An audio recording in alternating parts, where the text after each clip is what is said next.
All right, let's jump right in. Welcome to today's Explainer, where we're going to unpack a remarkably elegant problem-solving masterclass that's actually hidden inside a seemingly simple story.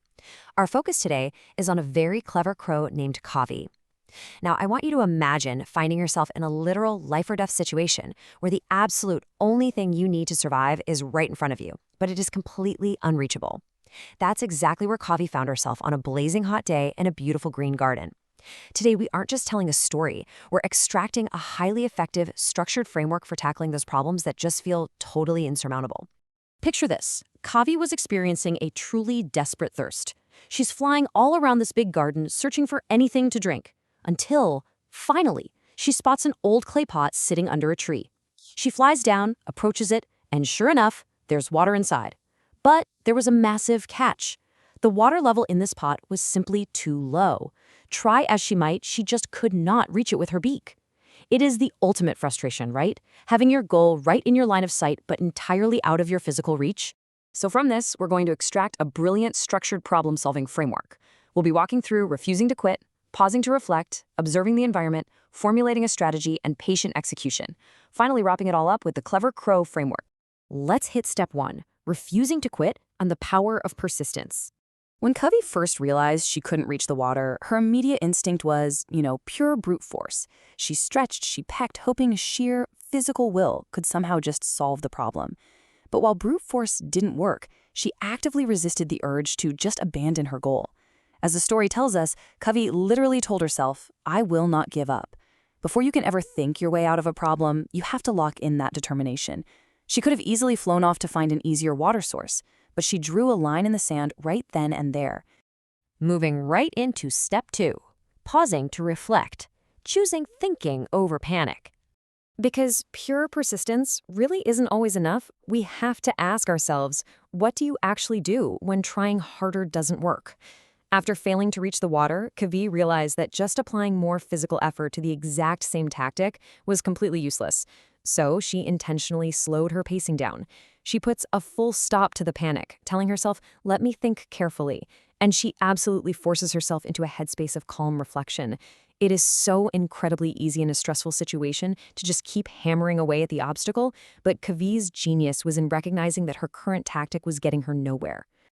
And that very pause takes us right into step 3, observing the environment or taking inventory.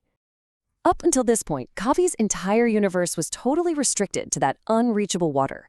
But by zooming out, she took a brilliant, completely non-judgmental inventory of the raw materials available to her. She noted the old clay pot, the low water, and then suddenly something new.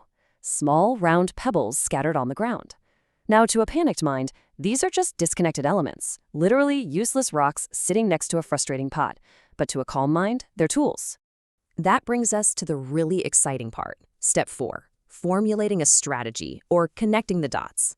This is the huge aha moment. Kavi didn't just see pebbles. She saw their physical properties. She turned her observations into a brilliant hypothesis, proclaiming, I have an idea. And her logical leap was just staggering. Step 1, drop the pebbles in one by one. Step 2, those pebbles displace the water at the bottom of the pot. Step 3, the water naturally rises to the beak. She figured out that if she couldn't bring her beak to the water, she would use physics to bring the water to her. But of course, an idea is really just an idea without our final phase. Step 5, patient execution, the drop-by-drop process. A brilliant strategy still requires actual, hard, repetitive labor. Kavi didn't just magically get a drink instantly. She picked up one single, small, round pebble in her beak, flew over to the pot, and dropped it in. Plop. The water barely even moved. So, she flew back down, picked up another pebble, flew back up, and dropped it in. Plop. Success here required extreme patience and total trust in her own hypothesis. She couldn't let the lack of immediate, massive results discourage her, right? She had to trust the process. And as the minutes tick by, you can really see the momentum build. At minute 1, that first pebble drops. By minute 5, she is totally locked into a drop-by-drop rhythm.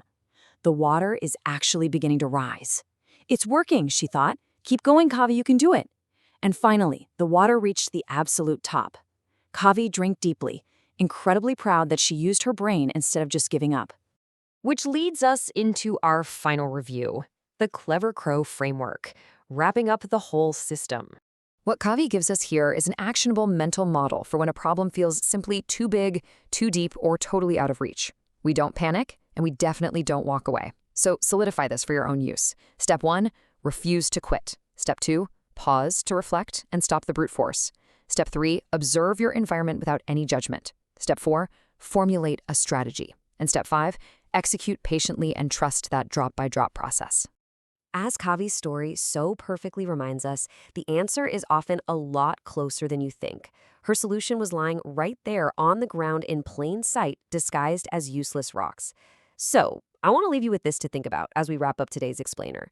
What scattered pebbles are you ignoring in your own life? Take a look around, slow down, and see what you can build. Thanks for hanging out with me today, and keep learning.